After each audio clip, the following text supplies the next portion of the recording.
Hello friends, welcome to real life story. और आज की कहानी है बहू को तो बहुत सिर चढ़ा रखा है। अगर आपको स्टोरी अच्छी लगे तो वीडियो को लाइक कर दीजिएगा और अपने सजेशंस कमेंट सेक्शन में ज़रूर दीजिएगा। पाखी की अभी नई नई शादी हुई थी और वह अपने ससुराल में अच्छे से सेट हो गई थी।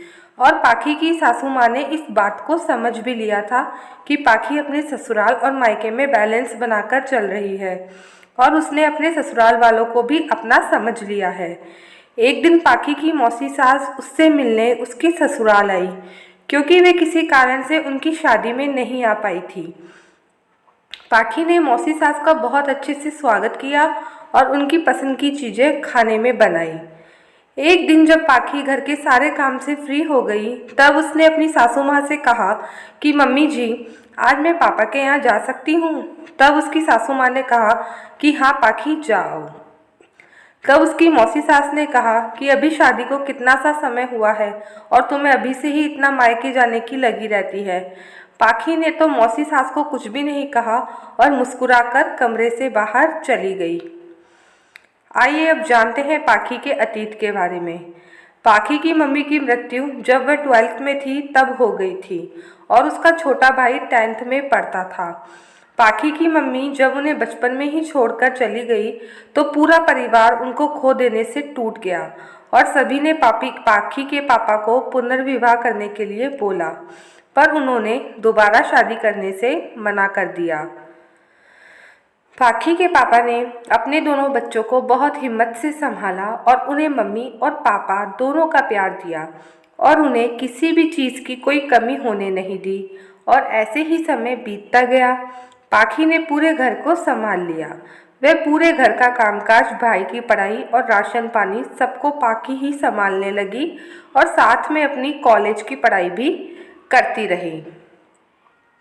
और अब पाखी का कॉलेज भी पूरा हो गया था और सभी रिश्तेदार कहने लग गए थे कि पाखी के पापा को कि अब आपको पाखी का रिश्ता कर देना चाहिए, क्योंकि पाखी की उम्र बढ़ने लगी है और ज़्यादा उम्र होने लगेगी तो रिश्ता करने में दिक्कत आएगी। पर पाखी अभी शादी करना नहीं चाहती थी। पाखी अपने पापा से कहती थी कि एक बार उसका छोटा भाई अपने पैरों पर खड़ा हो जाए, फिर वह शादी करेगी। क्योंकि छोटा भाई पैरों पर खड़ा हो जाएगा तो उसकी शादी भी समय से हो जाएगी, जिससे पापा का और छोटे भाई का ध्यान रखने के लिए कोई घर पर होगा।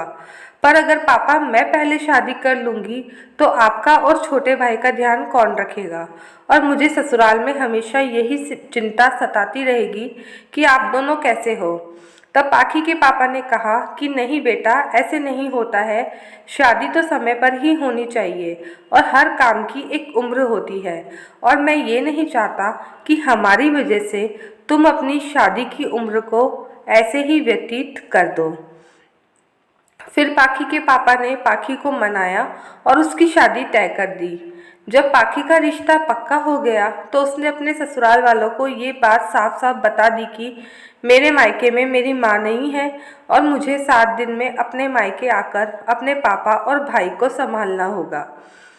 तब पाखी की सासू माँ ने इस बात को स्वीकार कर लिया था और उसे दोनों जगह बैलेंस बनाने की अनुमति दे दी थी।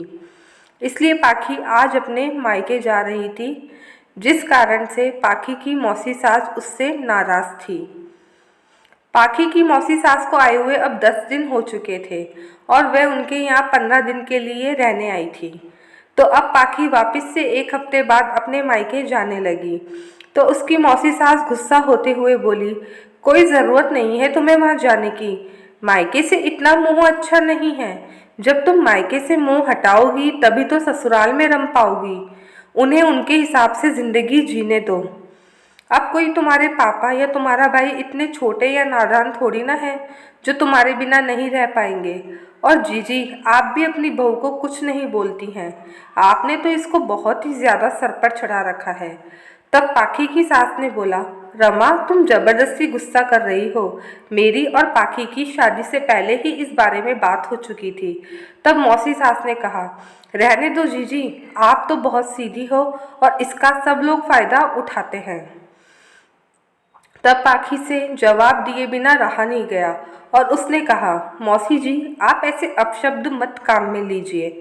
मैंने कोई मम्मी जी का फ़ायदा नहीं उठाया है। और हाँ, मुझे मेरे मायके से मोह है, क्योंकि मैंने अपने छोटे भाई को एक माँ की तरह ही पाला है। क्योंकि मेरी मम्मी तो उसे बचपन में ही अकेला छोड़कर चली गई थी, और जब तक बच्चा अपनी ज़िंदगी में सफल नहीं हो जाता, कुछ मुकाम हासिल नहीं कर लेता, एक माँ को उसकी चिंता लगी रहती है। और चाहे वह दुनिया की नज़रों में कितना ही बड़ा हो गया हो, पर अपनी माँ की नज़रों में उसका बच्चा हमेशा छोटा ही रहता है। और जब तक मेरा भाई अपने पैरों पर खड़ा नहीं हो जाता, तब तक मुझे मेरे मायके जाने से हर हफ्ते कोई रोक नहीं सकता, और एक माँ को अपने बेटे से कोई अलग नहीं कर सकता। इतना कहकर पाखी अपने मायके के लिए निकल गई और मौसी जी उसे देखते रह गई। अगर आपको स्टोरी अच्छी लगी हो तो वीडियो को ज़रूर से लाइक कर दीजिएगा और अपने सजेशंस कमेंट सेक्शन में दीजिए।